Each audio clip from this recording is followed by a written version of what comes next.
So, Wall Street hit a bump on Tuesday, and it was big tech that dragged things down. Hey everyone, it's Wednesday morning, August 20th, and welcome back to Capital Markets Quickie. I'm your host, Endrit Sella, here to break down yesterday's market action in just 2 minutes. Quick note before we begin, today's episode is brought to you by AMF Capital. For smart investment solutions and high-quality funds, head over to amf-capital.de. If you enjoy the podcast, please rate it wherever you're listening and make sure to subscribe if you haven't done so already. All right, let's get to it.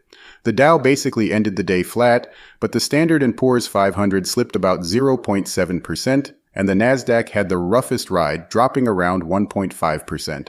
The pain in tech was led by Palantir, falling almost 9%, and AMD sliding more than 5%. After months where just a handful of tech giants carried the market higher, we're starting to see leadership shift.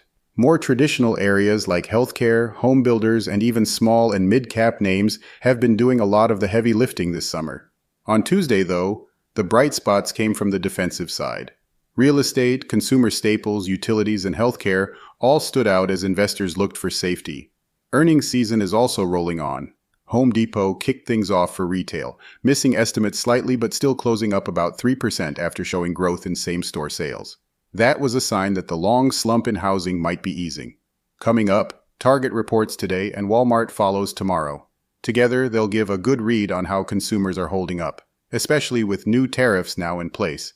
In tech news, Intel actually bucked the trend. Its stock got a nice boost after SoftBank said it will take a $2 billion stake in the company, right as it tries to engineer a turnaround. On top of that, there's talk the U.S. government might even buy 10% of Intel using CHIPS Act funds. And finally, on the political front, Trump kept pushing for more Ukraine talks, urging Putin to meet with Zelensky. European leaders stood firmly behind Zelensky in their meeting with Trump, but for markets, the uncertainty around this situation kept investors cautious. So, that's it for today's Capital Markets Quickie. I'll be back tomorrow morning with a brand new episode. Don't forget to subscribe, rate the podcast, and share it with your network. Thanks for tuning in.